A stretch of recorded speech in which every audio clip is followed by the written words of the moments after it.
What's up, guys? Mason the Brock Henderson here, and this is Arrgh Season 5, Episode 12, Bratva. And I'm not gonna lie, this was really good episode.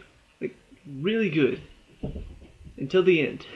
The end just sort of took everything good and just made me forget it all because they made some dumb choices with some characters. Anyway, so let's talk about what's going on. So, Walker has escaped, the general that was trying to get John, or frame John. He's escaped. He and his guys have taken a nuke now, and they're gonna go sell it to some Russian guys. So Oliver has to go back to Russia. He meets Anatoly there, but Anatoly's not happy to see him because of what happened earlier. I totally forgot about this, but this guy offered for him to be back in Bratva, and he said no, and then that guy ended up dead. So Anatoly doesn't trust him anymore, so he has to try to win back his trust.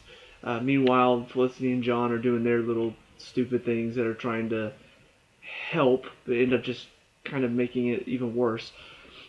So, yeah, all of this is going on, and pretty much it ends with they find Walker, find out he didn't actually sell the nuke to the Russians, he pretended to, so they stop the Russians from getting away, but then he's setting off a nuke, and then they stop the nuke, and then stop Walker, John doesn't kill him, and bada bing, bada boom, done.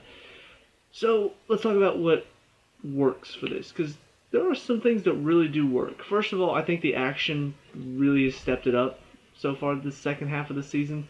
I did talk about in the first half, there were some scenes that were really good, and they've kind of kept it up for the most part. There are a couple episodes I can think of where the action wasn't as good as the other episodes, but for this episode, it was really good. I mean, the new canary, her canary cry is awesome to watch. Just some of the fight scenes hand to hand are really good. The watching Ragman do his thing is awesome as always. So yeah, it was a lot of fun to watch. The story in general, just the main plot for this one: Walker escaping to Russia, Oliver having to go over and try to figure out what to do with Anatoly and the Bratva. Trying to get him to trust him again, and just watching as Diggle kind of loses it because he wants to get Walker so bad. He's that desperate for it. Some of it, at times can get a little bit like, when Felicity and John go and do their own thing, it's kind of annoying, but at the same time, from John's point of view, it makes sense. You understand why he's going against his normal moral code, because that's just where he is right now. He's not in a good place. And so to see him overcome that at the end was a good little story to tell. Watching, what's her face, Dinah, watching her as the new canary, not really, there isn't a lot of problem with her. At first I was worried she was going to come into the team and she was going to have her own little moral code that doesn't fit with the rest of the team, and she doesn't care about killing and blah blah blah blah blah. And I felt like I was going to have to deal with this new member of the team, I guess, funk that always comes along with every new member of the team. But honestly, she wasn't bad. In fact, there's one moment where she had probably one of the best lines of this season so far, where she's talking to Oliver about not having to escape from his past, but embracing it and realizing that's who he is. So I don't know, just seeing her kind of get him out of his funk that he was in ever since the Prometheus battle, that was very interesting. It was interesting to see that she's the one that had to do it, and they've handled her character pretty well so far. Even though it's not quite what I want for the team, it's not bad. And then on top of that, just the idea of this Walker escaping and taking a nuke and all of that's exciting in and of itself. Just the intensity of he's got a nuke, what's he gonna do with it type thing. And the flashbacks are pretty good too. Seeing what Oliver's going through with Talia at the moment, and coming back and seeing Anatoly was beaten to a pulp by Gregor because he figured out about Gregor's alliances to Kovar. So all of that was really interesting.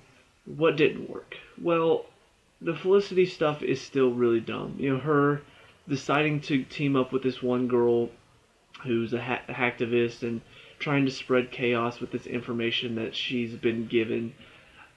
It's just dumb. It's really dumb because, like I said in the last review, her hacktivist days are behind her. We've already seen time and time again that she's not that type of person. And honestly, up until last season, I would say she was probably just this innocent human being who wouldn't harm a soul. And obviously, some of that has changed being on Team Arrow and all of that stuff.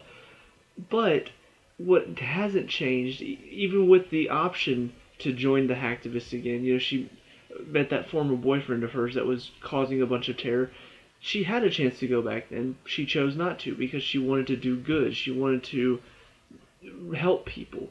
This isn't helping people. So to see her all of a sudden out of nowhere just change to, oh yeah, I want to take this information, I want to use it to blackmail people. It doesn't feel like Felicity. It feels like it's completely against her character. But if I'm being honest, Felicity goes against her character a lot in the past couple seasons, so I shouldn't be too surprised. The other thing that doesn't work is, the whole thing with Oliver and Anatoly. It doesn't work in that how it resolves itself. I don't know. It seemed a little too, I don't want to say easy, because it still feels like Anatoly does have kind of a grip on him.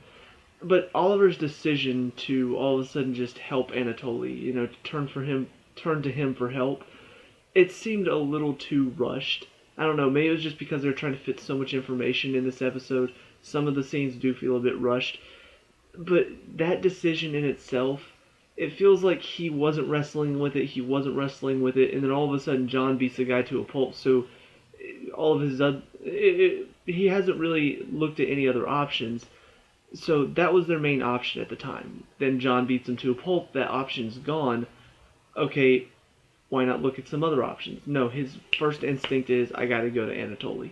That seemed a little bit too easy for me. I felt like he would have at least thought about it at first. He would have wrestled with that idea a little bit, but it was just a snap decision. And ultimately, now it feels like he's back under Anatoly's thumb. The other thing that didn't work in the flashback was I'm watching and I'm once again seeing Batman. Talia's training him to take out the evil in Starling City. Kill everybody that's evil type thing. Yeah, it feels like Batman. Just being trained by the League of Assassins to kill evil. Now he's got this Talia thing going on. I'm assuming she's gonna come back a little bit later, but I don't know. It's just I hate that it's so much like Batman. Why not just do Batman? Copyright issues, I know. But, I don't know, just frustrating. But ultimately, the main thing that, like I said, almost made this a perfect episode, but then this one scene happens, and now I can't stand this episode. It's really surprising. Like, I didn't think that I would hate this episode as much as I did at the end of it. But looking back on it now, I'm just like, all of this stuff was good. The stuff with the main story, the stuff with the flashback, that stuff was good. I enjoyed it. But then at the end, we see the nuke's about to go off. Rory uses his Ragman powers to stop the nuke. And then ultimately that apparently short-circuits the Rags, so now he can't be Ragman anymore, so now he's leaving the team.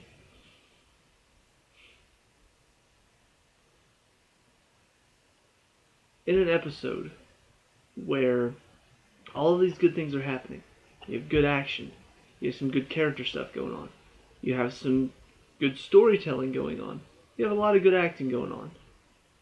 All of that is completely neutralized because of one decision to take away the best member of the new team. Are you stupid? Clearly they don't listen to the fans. Or if they do, they only listen to those fan fiction people that like to ship characters. Those are the only people they really listen to because... what the hell?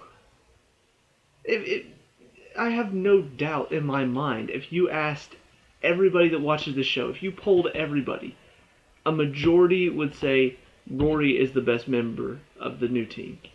Wild Dog is an annoying little brat, which he did have a moment in this episode that was pretty good. I'll talk about that in a second. Evelyn obviously became evil. Curtis is just annoying to listen to most of the time. Ragman has cool powers. He has some good one-liners. He's the best member of this new team, and you get rid of him. Halfway through the season, you're done with him. You take away his powers. Really? There's no other way you could have done that. There's no other way you could have written that. You could have written that he uses his rag powers to stop the nuke and he absorbs it and it becomes even more powerful. Or he, I don't know, works out something where he's able to throw it away. Or Felicity figures out something where she's able to hack into it and stop it. Or something. I don't know. Having this just ruins the new team for me. Even though the new Canary, she's doing okay right now, where's the awesomeness? The Canary Cry is pretty cool, but Ragman, he can control these rags. It's like witchcraft. It's awesome to watch. Even like whenever they start the whole scene in the warehouse where they're fighting at the end, just all of a sudden, I'm running from something worse, and all of a sudden you hear some noise, and then in the background you see one of the guys just like, what's going on? All of a sudden rags just come down from the ceiling, pick him up, and lift him away. That's awesome. I love seeing that. And now we can't anymore because they took him away. They took away his powers. Now he doesn't have the ability to control the rags anymore. Stupid, stupid, stupid. You guys are idiots. I don't know who the writing team is for this show, but they are freaking morons. Because now I don't care anymore. I don't care about the new team. The new Canary has not captured my interest so far, even though she's she's an interesting person to watch. But as far as the character, it doesn't. Her character contradicts itself. The fact that the entire last episode was built trying to get her to turn from her ways, trying to get her to not kill the guy, not try to get revenge. In the end, she gets revenge, and so that feels like, okay, well, that character arc is done. Well, she comes back anyway and says, oh, never mind, I changed my mind. So just in that episode alone, I already feel like her character contradicted itself, and so I don't really care about her as much. Wild Dog, like I said, he had a moment in this one with Quentin. At first it seemed kind of stupid, like he's sitting outside with Quentin after Oliver said, I'm going to leave somebody behind to keep an eye on him, and I'm just like, what are you, stupid? Like, this obviously isn't going to work. It ends up working out okay because we find out Wild Dog actually maybe has a history with Quentin. I don't know if this is true or if he made it up to help sell the point with the reporter lady, but he says that Quentin caught him tagging a building and told him to turn his life around, and that set him on a new path. Like I said, I don't know if that's true or if he made it up. But if it's true, I mean, it's an interesting story. To see the fact that he used to be just a punk on the streets, and then that caused him to turn his life around, get into the military, then get dishonorably discharged, and then become a punk on the streets again. So, I don't know, it just adds a little bit of depth into his little bit of a molehill of a progression and regression back to what he was. But I don't know, he's okay in this episode. I like the fact that he and Quentin sort of have to work off of each other. His personality is not going to work with what Quentin's going through right now, especially recovering alcoholic, asking him these brash questions that clearly aren't going to help him, even though, yeah, it might be what the reporter says, but in that moment, it's not going to help him. He's not going to be thinking straight. So instead of trying to help him by whatever that was, I guess you could say he was trying to prepare him for it. In my opinion, there's a better way to prepare him for it. You could kind of help show him by maybe saying, okay, so she'll probably ask a question about Laurel, what would you say? Instead of just coming out and brazenly saying it in such a way that's obviously going to get him to react. So, yeah, their personalities didn't click, but in the end, you could kind of see where Wild Dog realized he needed to kind of change the way he went about it, and it was okay in the end, but ultimately, as a character, he's still just a punk in my eyes. I don't really care about him. Curtis, still annoying. There's some funny moments with him, but it's only because Anatoly treated him how he should be treated. Just like a weirdo who doesn't know when to shut up. Oh, some of Anatoly's lines in this were awesome. I mean, whenever Oliver and John show up, and he's talking to him, he's just like, no, you are my favorite American. Talking to John, and John's just like, oh, thank you. I laughed at that. Whenever he shows up with all of his guys before they go take on Walker, and Curtis is just like, thank you for your help in Russian, and Anatoly's just like, your weird friend's accent is awful. And I'm just like, that's awesome. And then at the end, whenever they're all drinking to celebrate their victory, and the new canary, Dinah's just like, "What? You can't hold your whiskey? What a bunch of wimps!" And she's like, "Now you are my favorite American." All of his lines were just perfect with this in the present. Obviously in the past it's a little bit different time back then, but in the present he's such a good character. I hope they utilize him a bit more because I would love to see more of that. It was a lot of fun to watch. But back onto Curtis, he's in the van in this one, so he's not out fighting, which is good. That's still a progression in my opinion, that he's learning. He's not a fighter, he's more of a computer worker. He's more of an inventor, which is what he was useful for before. But he's still kind of annoying. He's still kind of annoying to listen to as he stumbles over his words, as he makes everything feel awkward and not funny. And yeah, so all in all, my main point in going through all these, it was kind of funny. My whole point was Ragman leaving the team was awful, and I went through each character way too long and completely forgot my point for a second. But yeah, Ragman leaving, dumb decision, poor decision, really gonna put a damper on the new team now. Just a lack of awesomeness. And to be fair, he hasn't really been Ragman in the past couple episodes, so it's not like this will change much. But having him be Ragman in this episode reminds me how awesome he is as a character and how awesome his powers are.